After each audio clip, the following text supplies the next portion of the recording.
जी नमस्कार आप सभी साथियों का।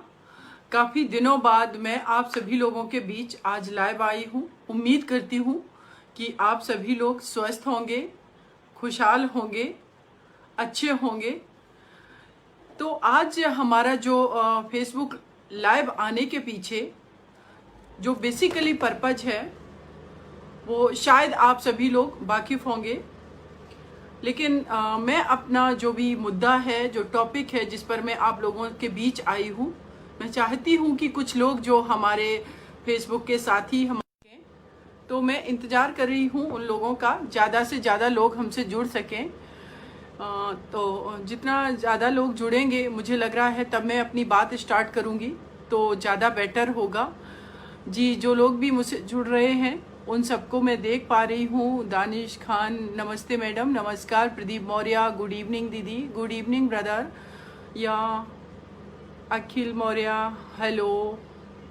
धीरज कुशवाहा प्रणाम मैम, नमस्कार। राज प्रताप नमस्कार। विपिन रावत जय हिंद। अंकित कुमार चरण खुश रहिए। आप ओके मैं ठीक हूँ बिल्कुल रजा जी। या अभय सिंह बिल्कुल ठीक हूँ। अभी मैं इंतज़ार कर रही हूँ कि और लोग जुड़ जाएं। अभी कम से कम 500 लोग आ जाएं। 311% हो गए हैं तो मैं अपनी बात स्टार्ट करूँगी। राजेश कुमार हिंदू इज वॉचिंग या ओके। निखिलेश कुमार नमस्कार। राम सरन खुश रहिए। Khushboo Kumari hello ma'am. खुशबू या कैसे हो खुशबू, बहुत दिन से आपसे बात नहीं हुई, आप ट्राई कर रहे हो, व्यस्तता बहुत ज़्यादा है हमारी। या जय हो। ज्योति चौहान नमस्ते हेलो। देखिए जैसा हमने कहा था कि 500 लोग हो गए, तो देखिए लेकिन मुझे लगता है कि अपनी बात मैं स्टार्ट करूं तो जितने ज़्यादा लोग आ जाएंगे, शुरुआत करेंगे तो ज़्यादा अच्छा रहेगा। जी ओके थैंक यू ज्योति। ये सोनिका कुशवाहा कैसी हैं आप? मैं बिल्कुल ठीक हूँ सिस्टर, आप कैसे हो? Rahul Saini hello ma'am hello. Ram Kanpur ये good evening. Hardik good thank you. बहुत दिनों के बाद लाइव, यस मैंने पहले ही लिखा। नवीन कुमार शास्त्री जी हाँ काफ़ी दिनों बाद मैं लाइव आ रही हूँ। इंजीनियर सुष्मिता कुमारी जी भी जुड़ गई हैं। अभी टोटल 800 लोग हो गए हैं। जैसे 1000 होंगे हम अपनी बात स्टार्ट करेंगे। और आप सभी लोगों से, जो लोग भी मुझे देख रहे हैं, उनसे मेरा एक अनुरोध है कि देखिए हम जो भी बात करेंगे यहाँ पर आप लोग तो सुनेंगे ही, लेकिन और लोगों तक ये बात पहुँचे तो उसके लिए मैं उम्मीद करूँगी कि जैसे ही ये हमारा लाइव सेशन समाप्त होगा आप लोग शेयर ज़रूर कर दीजिएगा। जी हुकुम दत्त मौर्य थैंक यू नमस्कार। टुनटुन सिंह नमस्ते। Devraj good evening brother. Ramesh Kumar hello ma'am thank you नमस्ते। Rupa Pathak looking awesome oh thank you so much. Yeah now मैं देखती हूँ कितने लोग हो गए हैं। जी या कंप्लीट 1000 लोग हो गए हैं। मैंने 500 का कहा था, लेकिन अब हम अपनी बात स्टार्ट करते हैं। तो बेसिकली आप लोग समझ रहे होंगे कि हम किस मुद्दे को लेकर के आए हैं। आप लोग अच्छे से जानते हैं सारी चीज़ों को, क्योंकि देश दुनिया की अन्य बातों पर हम बात करेंगे, लेकिन सबसे ज़्यादा जो इम्पोर्टेंट बात करनी है वो हम अभी भी महिला सुरक्षा पर ही बात करेंगे। आप सभी लोग वाकिफ हैं, गोरखपुर में 12 साल की बच्ची के साथ रेप करके उसकी आंखें निकाल दी जाती हैं। हापुड़ में 6 साल की बच्ची के साथ रेप किया जाता है। पूरी रात पुलिस प्रशासन ढूंढ रहा है, पूरा वो गांव ढूंढ रहा है उस बच्ची को। सुबह खून से लथपथ वो बच्ची जंगल में मिलती है, उसके साथ रेप किया जाता है। मेरठ के हॉस्पिटल में वो जिंदगी मौत के बीच लड़ रही है। ललितपुर का केस जो कई बार मैंने अपने फेसबुक लाइव में जिक्र भी किया है, 15 साल की बच्ची, उसका पड़ोसी अशोक उसके साथ रेप करता है। और उसके बाद जब वो बच्ची कहती है कि मैं अपने परिवार को बता दूंगी, तो उसको उसके फादर, उसके ब्रदर को मारने की धमकी देता है। वो बच्ची नहीं मानती है, कहती है हम बताएंगे, तो उस बच्ची को केरोसिन डाल के जिंदा जला देता है। आप सभी ने, हम सभी ने वो फेसबुक के माध्यम से बहुत सारी पिक्चर्स देखे। उसके अलावा सुदीक्षा, एक बेटी जिसको स्कॉलरशिप मिलती है कम से कम 3-4 करोड़ रुपए, और वो बच्ची अमेरिका में पढ़ने जाती है। लेकिन लॉकडाउन के दौरान जब अपने घर आती है तो रोड पर उसका जो भाई है वो बाइक चला रहा था, या उसका चाचा, लेकिन उस बच्ची का पीछा करते हैं लोग। जो लड़के होते हैं वो उसको गाली गलौज करते हैं, उसको छेड़ने की कोशिश करते हैं, बाइक आगे लगा देते हैं। ऐसे में बाइक का बैलेंस बिगड़ता है और एक्सीडेंट हो जाता है। वो सुदीक्षा हम सबके बीच नहीं रहती है। निर्भया, दिल्ली की एक और निर्भया, एक और नहीं, अगर निर्भयाओं की बात करें तो इस देश के अंदर 2012 जब निर्भया कांड हुआ, उसके बाद कम से कम लाखों की संख्या में हमारे देश में निर्भया हो चुकी हैं। एक 12 साल की बच्ची एम्स हॉस्पिटल दिल्ली में जिंदगी मौत के बीच लड़ रही है, अपनी जान के लिए जूझ रही है वो।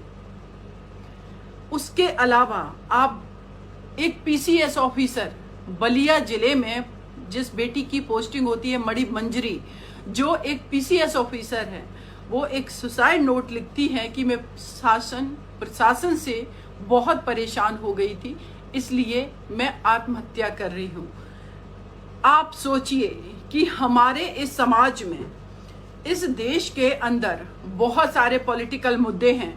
कोरोना जैसी बीमारी आई, वायरस आया, लोगों ने एकजुटता दिखाई, तमाम तरीके की चीजें हुई। डॉक्टर्स को बधाई दी, हमने पुलिस को बधाई दी कि पुलिस बहुत अच्छा काम कर रही है, सरकार ने अच्छा काम किया, इंडिया कोरोना से लड़ रहा है, सारी चीजें। एक मुहिम चल गई। जब भी देश में गरीबी के खिलाफ भी मुहिम चली, पॉलिसी बनी, और हमारी द्वितीय, तृतीय, चतुर्थ, अभी तक की जितनी भी पंचवर्षीय योजना है, इसमें गरीबी मुद्दा बना। और क्या क्या रिफॉर्म होने हैं, चिकित्सा के लिए भी मुद्दा बनते हैं, गवर्नमेंट बहुत सारे प्लानिंग चलाती है, शिक्षा के लिए भी मुद्दा बनता है।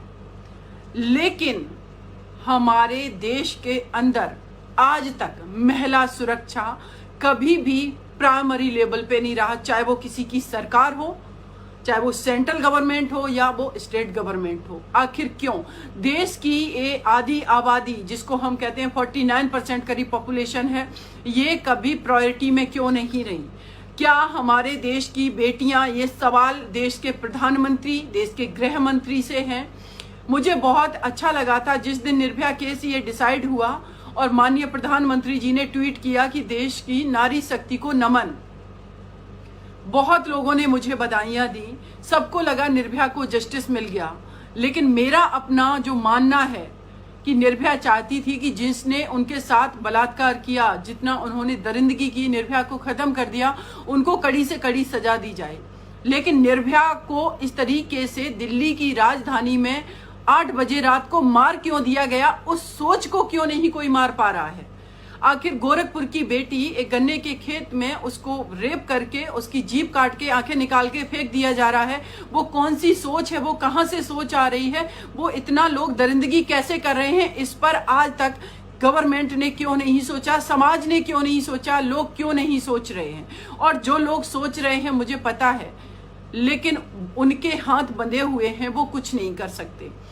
इन सब के पीछे जब हम सोचते हैं साथियों, तो मुझे जो समझ में आता है कारण, जितना मैं काम कर रही हूँ, देख रही हूँ लोगों को, उसके पीछे सबसे बड़ा जो जिम्मेदार है वो हमारे समाज की मानसिकता और हमारे सिस्टम की नेग्लिजेंसी। ये 2 चीजें सबसे ज्यादा मुझे जिम्मेदार प्रतीत होती हैं। अगर आप समाज की बात करेंगे, लोग कहते हैं कि देश के अंदर जो भी है कन्विक्शन नहीं होता, अपराधियों को सजा नहीं मिलती है। बिल्कुल, अपराधियों को सजा नहीं मिलती है और जल्दी से जल्दी सजा नहीं मिलती है। इसके वजह से अन्य लोगों के भी हौसले बढ़ते हैं और उन अपराधियों के भी हौसले बुलंद होते हैं कि वो रेप करके बच्चियों को जला रहे हैं। और साथ ही साथ देखो कि इस तरीके की घटनाएं बढ़ती जा रही हैं, क्योंकि लोगों को पता है, जो क्रिमिनल्स हैं उनको पता है कि ये सिस्टम मेरा कुछ नहीं बिगाड़ सकता है।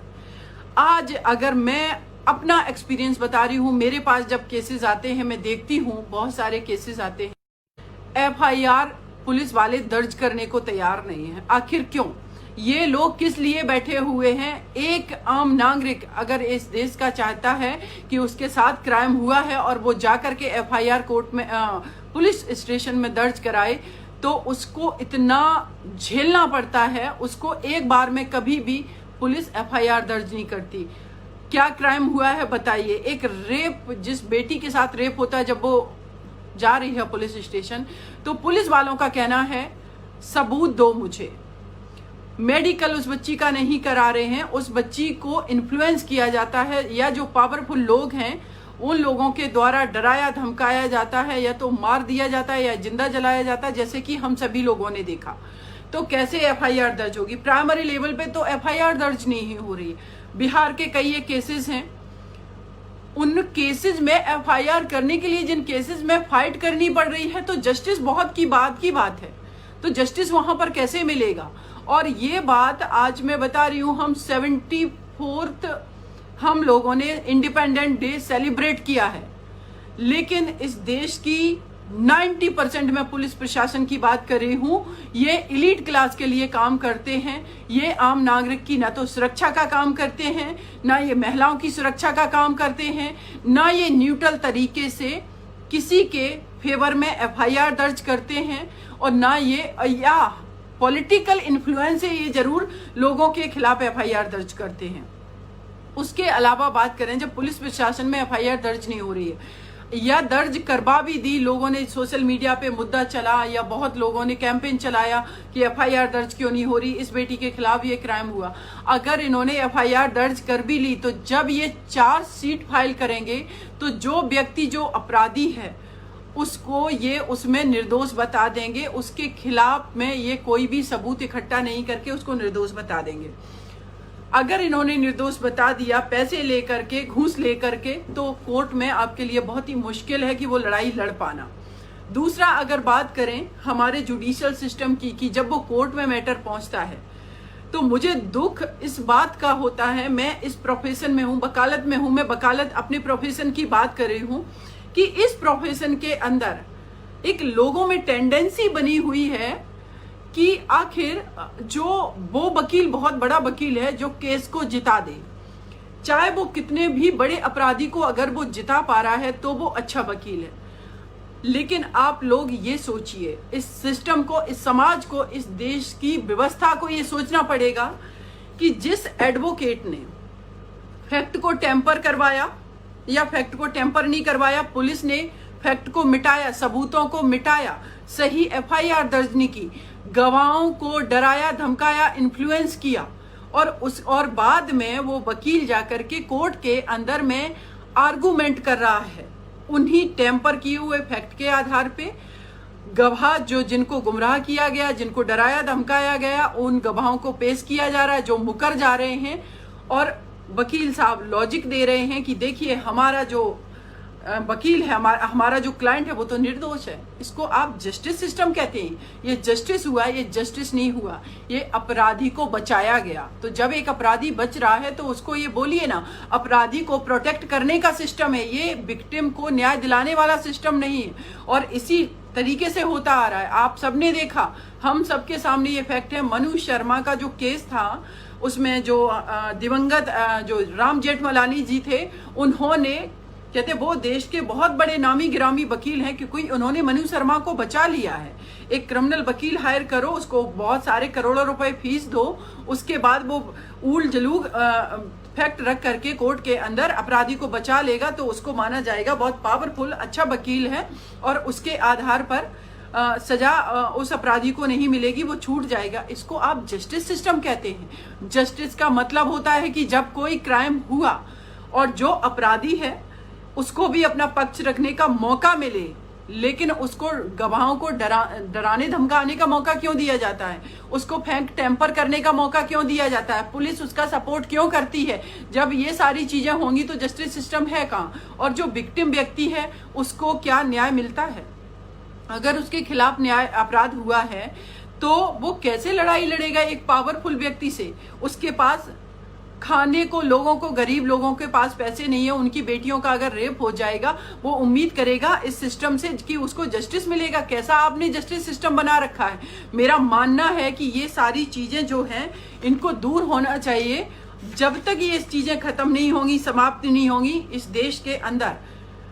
आज बीजेपी की सरकार है, ये जाएगी, कल कांग्रेस की आएगी, परसों सपा की आएगी, फिर बसपा की आएगी। ये पूरे देश के अंदर सत्ता परिवर्तित होती रहेंगी और सब एक दूसरे पर एलिगेशन लगाते रहेंगे। और 70 दशक होने के बावजूद भी हमारी बेटियां ऐसी बलि का बकरा बनती रहेंगी। आए दिन गैंग रेप होते रहेंगे, उनको मर्डर किया जाएगा, उनको जिंदा जलाया जाएगा। और हम सभी लोग संवेदनशीलता के नाम पे कुछ कैंडल तो जला सकते हैं, कुछ कर सकते हैं, लेकिन किसी को न्याय नहीं दिला सकते, बेटियों को सुरक्षित नहीं कर सकते। 4 दरिंदों को एक साथ इस देश के अंदर फांसी पर टांगा गया है, लेकिन लोगों में डर नहीं है। इसलिए नहीं है क्योंकि उनको पता था 7 साल बाद सजा मिली है। हर केस, निर्भया केस की तरीके से फाइट करने के लिए लोग आगे नहीं आएंगे। हर केस रजिस्टर्ड नहीं हो सकता, हर केस में लोग इतनी आवाज नहीं उठा सकते, तो उसके बाद होगा क्या। तो साथियों, मेरी आप सभी लोगों से अनुरोध है कि जितना हो सके ये एक हैशटैग मैं चलाना शुरू कर रही हूं, ट्विटर से, फेसबुक से, इंस्टाग्राम से। आप लोग साथ दीजिए कि गवर्नमेंट इस पर इनिशिएटिव ले। हमें ये जरूरी नहीं कि मेरे सामने एक निर्भया जैसी घटना आए तभी हम फिर कैंडल लेकर के निकलेंगे।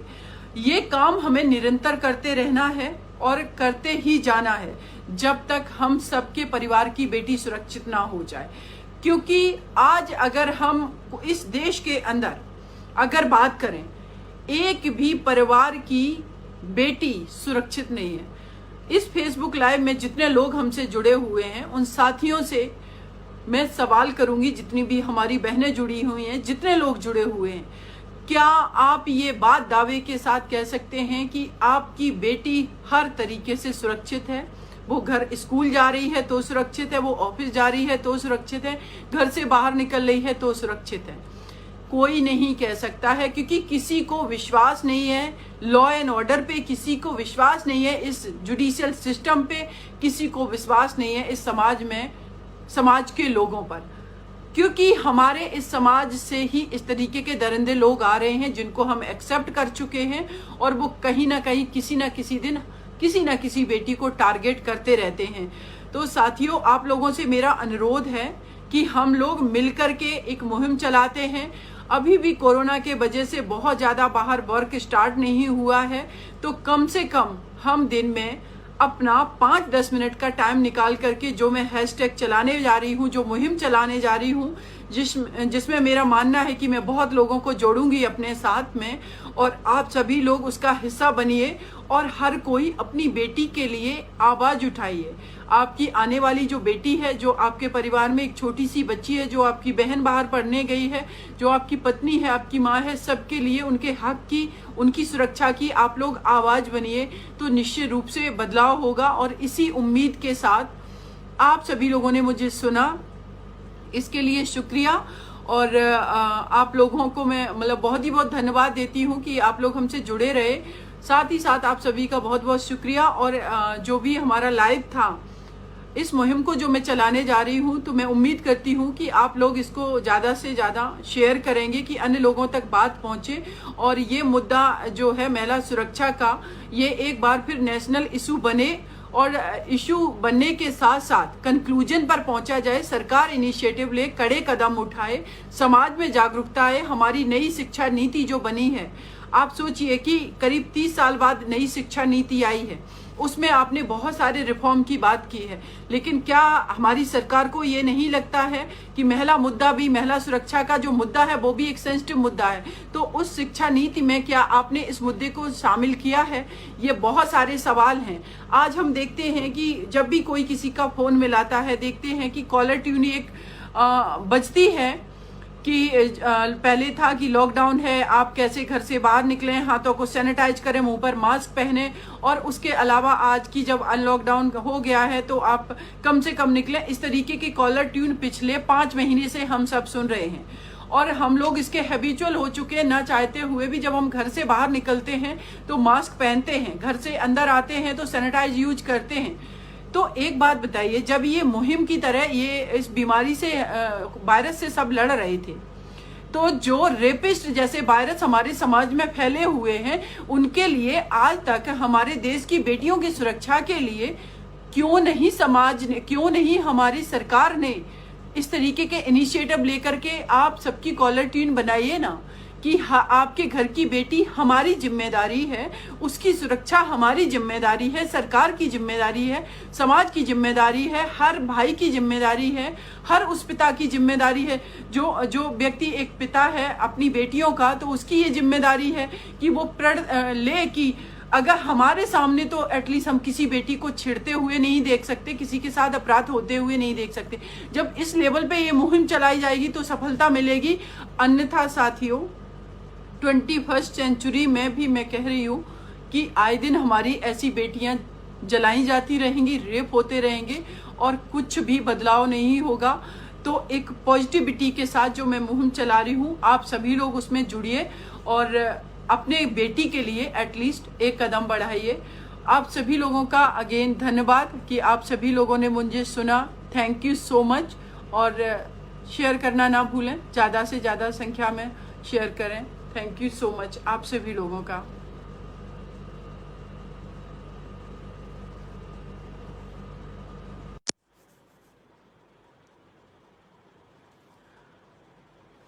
जी नमस्कार आप सभी साथियों का।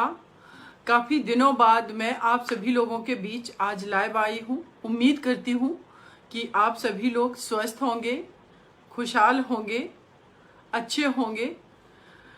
तो आज हमारा जो फेसबुक लाइव आने के पीछे जो बेसिकली पर्पज है वो शायद आप सभी लोग वाकिफ़ होंगे, लेकिन मैं अपना जो भी मुद्दा है, जो टॉपिक है जिस पर मैं आप लोगों के बीच आई हूँ, मैं चाहती हूँ कि कुछ लोग जो हमारे फेसबुक के साथी हमारे, तो मैं इंतज़ार कर रही हूँ उन लोगों का, ज़्यादा से ज़्यादा लोग हमसे जुड़ सकें।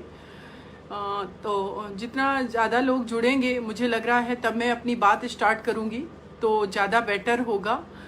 जी जो लोग भी मुझसे जुड़ रहे हैं उन सबको मैं देख पा रही हूँ। दानिश खान नमस्ते मैडम, नमस्कार। प्रदीप मौर्य गुड इवनिंग दीदी, गुड इवनिंग ब्रदर। या अखिल मौर्य हेलो। धीरज कुशवाहा प्रणाम मैम, नमस्कार। राज प्रताप नमस्कार।